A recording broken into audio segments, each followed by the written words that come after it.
The first person who will be seeing today is Nick Rossi. And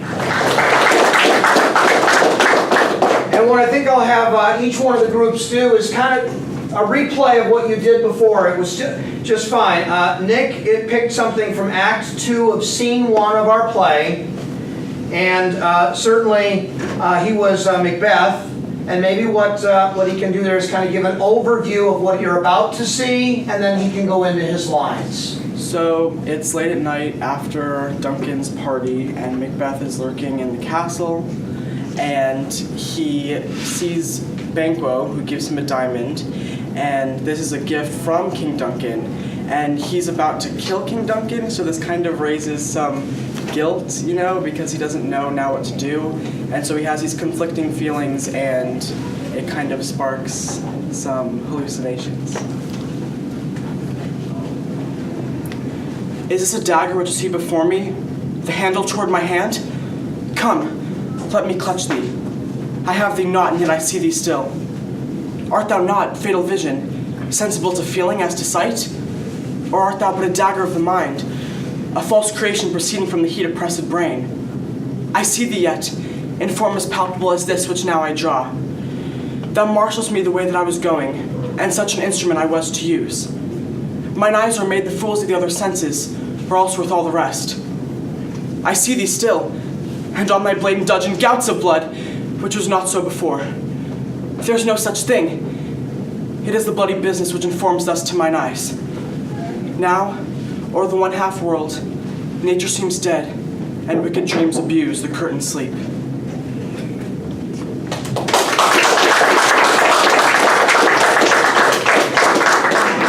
Tyler had the very next scene, and in his particular case, as he's setting up, Tyler was both King Macbeth, or was not yet king, soon to be king, and Lady Macbeth. So he played both parts, and I will let Tyler kind of take it away at this point to explain what we'll be seeing. Okay, so this is Act 2, Scene 2, and what just happened is Macbeth has just committed his most vilest sin in his entire life. The murdering of the beloved King Duncan has left him truly into shambles, and we start off with worried and anxious Lady Macbeth, who was the mastermind behind this plan. I mean, in the beginning she exuded confidence, but now she seems to have like a big sense of worry and kind of fear. Eventually, Macbeth comes back. He tells about his deed. He tells that Duncan and Donalbain and Malcolm end up waking up. So while they were hoping for kind of like a safe guaranteed murder, unfortunately people woke up.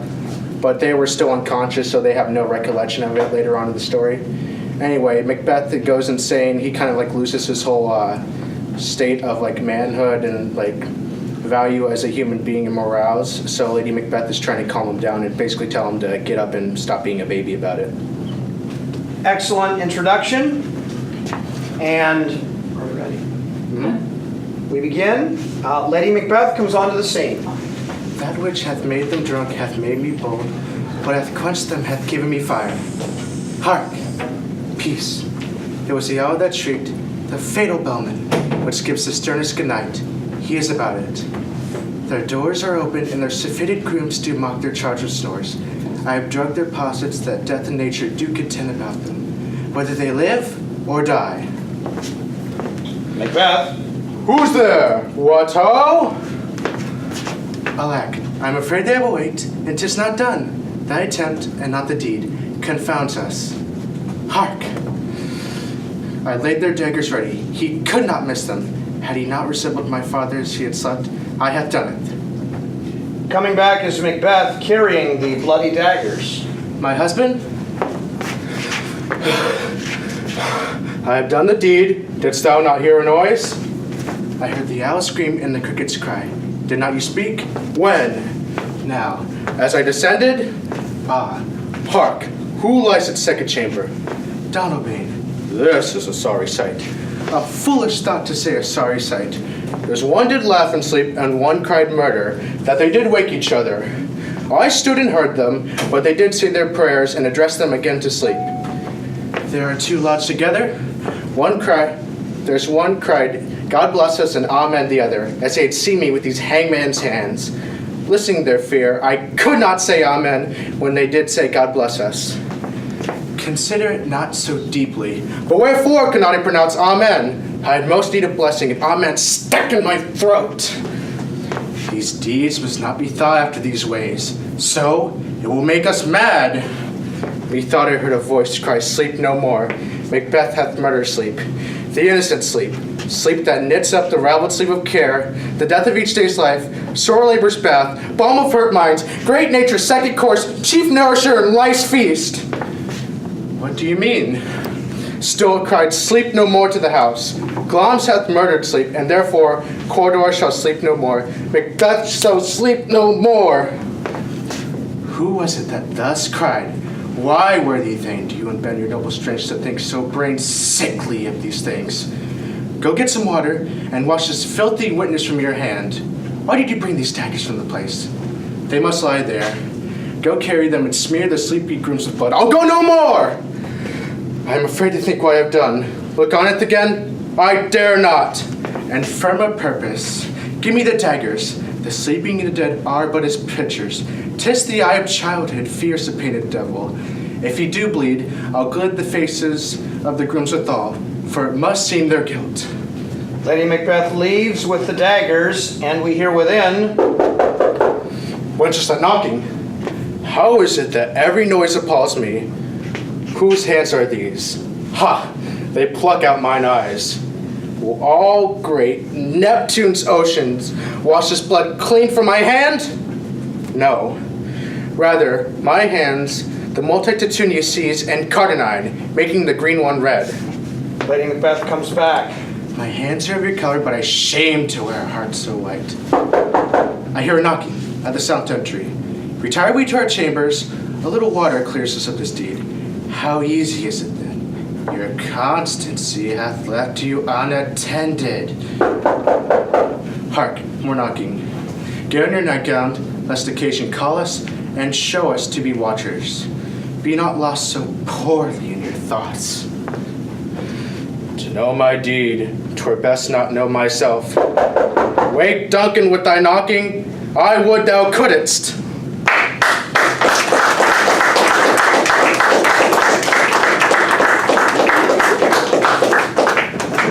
That was the entire scene. Emily Jones did Act 3, Scene 5, where the witches come back into the play, and she was the head witch here. Her name is Hecate. So I'll let Emily summarize what she'll be doing. The scene opens with one of the witches talking to Hecate about the look on her face. She says that Hecate looks very angry, and then Hecate goes on to this big speech explaining that, you know, like, you shouldn't have gone to Macbeth without my permission. You shouldn't have told him his prophecy when you know that that would have, like, offset everything. So then she proposes the plan to, you know, use some moon magic and come to, like, the conclusion to, like, end off Macbeth's life. So, Caitlin. Have I not reason, beldams as you are, saucy and overbold? How did you dare to trade and traffic with Macbeth in riddles and affairs of death, and I, the mistress of your charms, the close contriver of all harms, was never called to bear my part or show the glory of our art? And, which is worse, all you have done hath been but for a wayward son, spiteful and wrathful, who, as others do, loves for his own ends and not for you. But make amends now, get you gone, and at the pit of Acreon meet me in the morning. Thither he will come to know his destiny, your vessels and your spells provide, your charms, and everything beside.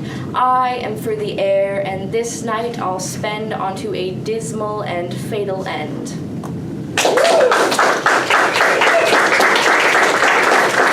Okay. We have Olivia Nagus and Shakira Willoughby. A warm welcome for them. And in Act 4, Scene 2, these ladies can say which part's which. Olivia? Huh? Oh, I'm Lady Macbeth, and she's my son. Okay, ladies, what will we be watching today? So in this scene, it's right after Macbeth leaves to go to, where was it? England to go find Malcolm when Macbeth is king and he's a big tyrant. So Lady Macduff has no idea why that Macduff left, so she's really angry and confused, and she's talking to her son, pretty much saying that he is now dead to her, and he should be dead to the son as well, because he abandoned them and he does not love them. Okay, and the son is basically curious. He's asking a lot of questions, and he's basically sassy, but like in the male version of sassy, guys. Yeah. Okay, ladies, whenever you're ready.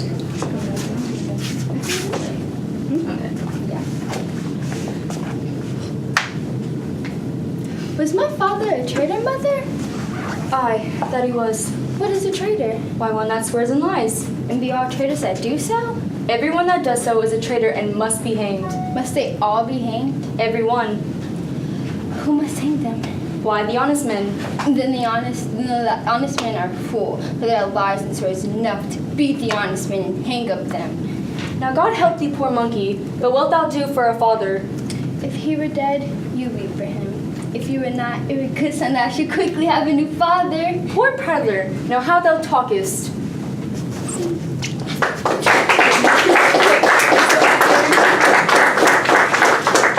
Very end of our play. And Dallas Remsburg and Grant Foxman are here. Let's give them a warm welcome. The showdown between Macbeth and Macduff. Gentlemen, why don't you tell us what we're going to see? All right, so this is taking place in the hill in which Macbeth's castle is located. He's just lost everything. Everyone's against him now. His wife just killed herself. He's out battling now just to keep his life safe and just fight until the end. All right, and I'm playing Macduff, and what's going on is, as we know, Macbeth had Macduff's family killed, and so I'm going around. Macduff's going through the battlefield looking for Macbeth and trying to get revenge on him for doing that and bring peace and order back to Scotland. We're starting off. Shakira's going to come back on, and she's going to play young Seaward. We're going to start off with Macbeth's killing of young Seaward. I'm going to say my lines, and then I'm going to exit, and then we're going to take a little bit of a transition. Where am I going? You can just. All right. Oh, shoot.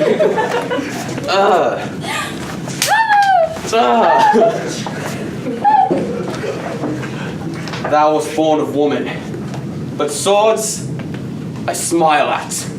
Weapons laugh to scorn, brandished by man that's of a woman born. That way, the noises! Tyrant, show thy face! If thou be slain and with no stroke of mine, my wife and children's ghosts will haunt me still. I cannot strike at wretched kerns whose arms are hired to bear their stave. Either thou, Macbeth, or else my sword with an unbattered edge, I sheathe again undeeded. There thou should be. By this great clatter, one of greatest note scenes brooded. Let me find him, fortune, and more I beg not.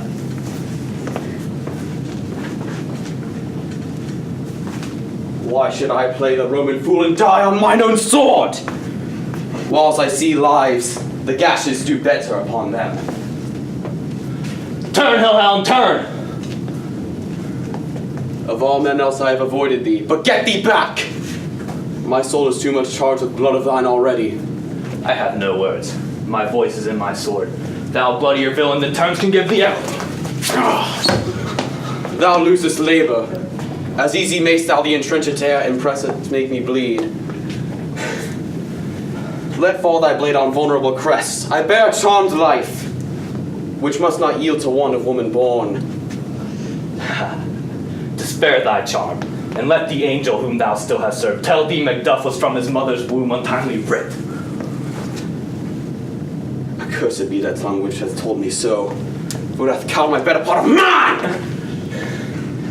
And be these juggling fiends no more believed, that palter with us in a double sense, that keep the word of promise to our ear and break it to our hope. I'll not fight with thee, Then yield thee, coward, and live to be the show and gaze of the time. We'll hold thee as our rare monsters are painted upon the pole and underwrit. Here may you see the tyrant. I will not yield. To be baited, to kiss the ground before young Malcolm's feet, and to be baited by the rabble's curse. Though Burnham would become to Dunsinane, and thou oppose being of no woman born, yet I will try the last. Before my body I throw my warlike shield. Lay on Macduff, and damned be him that first cries, hold, enough.